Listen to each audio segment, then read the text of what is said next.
What's up, everybody? We are taking you along with us to Bali. And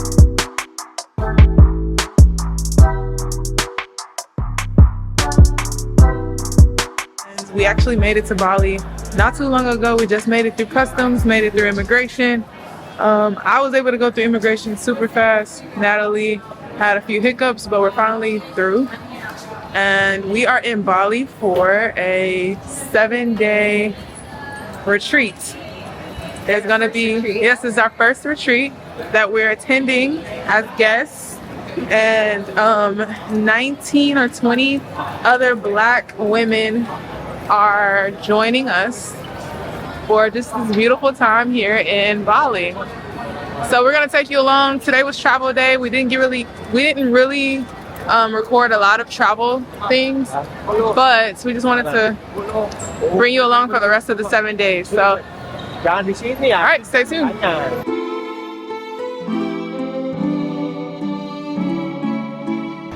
All right, so one thing I wanted to make sure to do is tell you about our travel tips.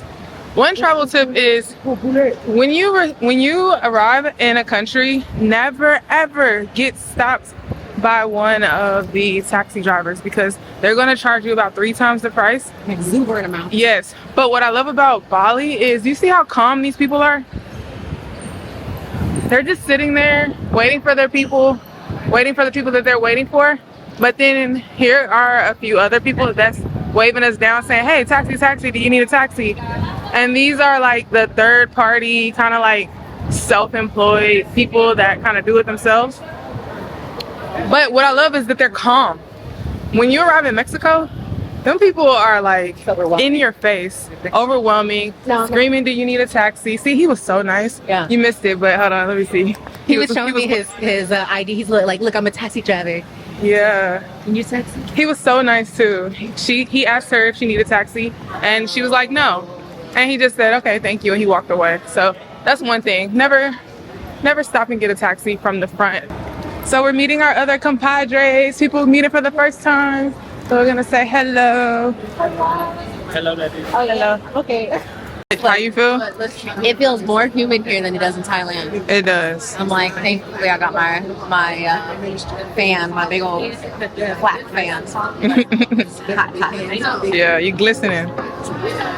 Natural. She like, we good. She there. Yeah.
So this is our first retreat, and before we get into the swing of things, because this is the first day and everything really starts tomorrow, I wanted to kind of go in and talk about why did we decide to come to this retreat, this specific healing, emotional healing retreat. Throughout this past year, and just kind of like teeing off the year, like last year, September of 2023, us officially like getting out and leaving America and going on our year of continuous travel and still traveling.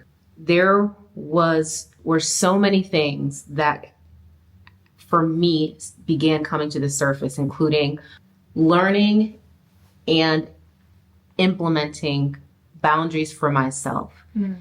And this past year has been me implementing them, sitting in the uncomfortability of implementing them as a person that hasn't really done that. And then watching the relationships respond in a way that I did not expect. And so it has been difficult for me because in a way I've been gaslighting myself, doubting and questioning myself because it doesn't feel good. It doesn't feel good for me to watch the people that I love and the relationships that I do cherish fall away in a way. Or at least I have to go in a separate direction, a different direction, and still love them for who they are, what they've been able to bring and give to my life, but understanding that the kind of relationship that I desire and that I want, they may not be able to meet me in that way.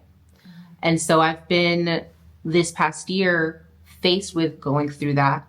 Additionally, all of my own fears of limitations, of lack, financial lack, the belief in the lack of myself and my abilities with even our own business has been challenging me every step of the way because, you know, us moving out of the country was really a bet on ourselves.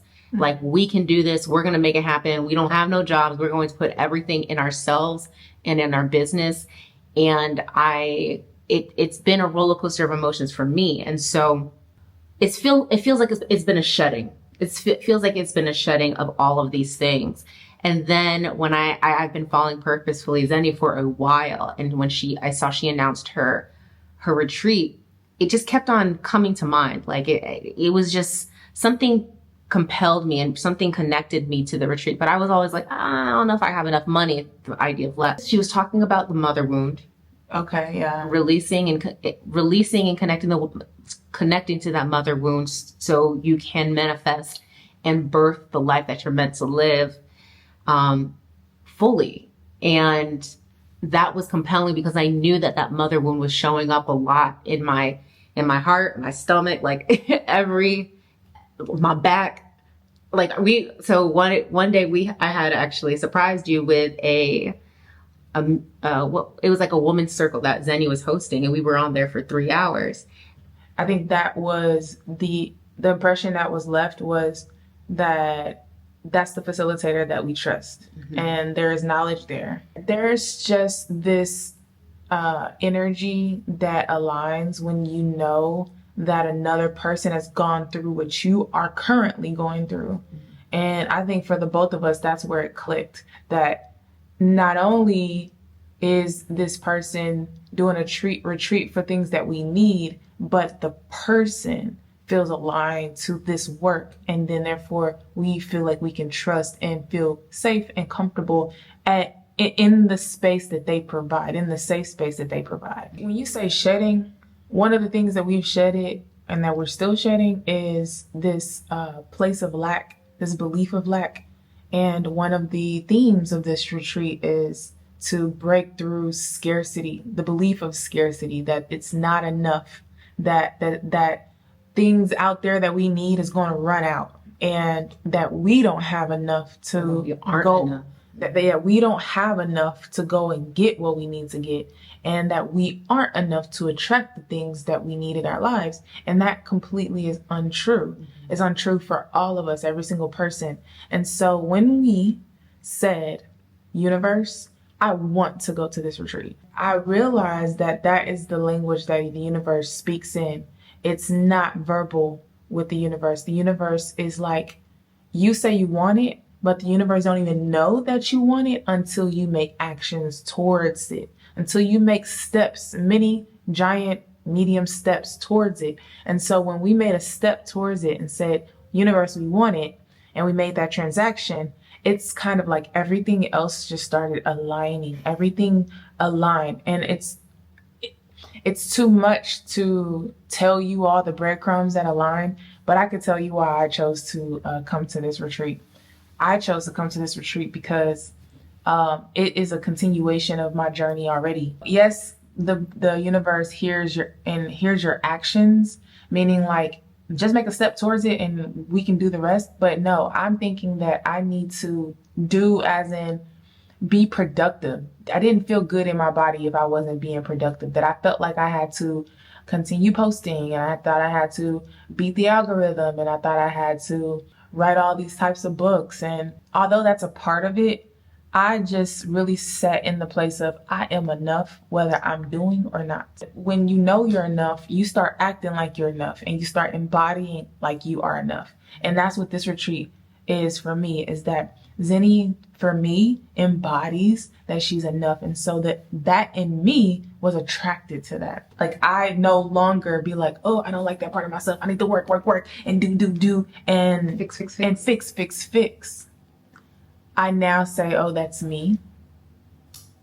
Wow, that's funny. Like, people can see this. It's kind of embarrassing, but it's me. And I'm going to own it. We've been shedding all year, and it feels like the end of the year is a symbolic, like, power pressure of the last bit of gunk that needs to get on up, the last bit of stuff that still is holding on and latching on to you and the pulling your energy, so we can enter into 2025 and further expand. 2024 has already been effing amazing. Yeah. I can't even imagine what 2025 will bring, especially going into it after this retreat and integrating what we're learning, because this is also a plant medicine retreat. So we are going to be delving deep into ourselves and connecting with our own spirit.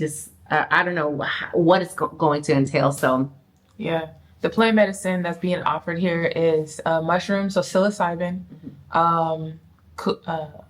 bufo, and something else that's kambo. We're going to wrap this up and continue to give our insights, but this is day one. I was gonna say day zero. I mean, yeah, day zero. Tomorrow's really day one. We've had a lot of downtime, so we are actually about to go to the meet and greet. It started about 20 minutes ago. So. And then have some dinner. Yeah. All right.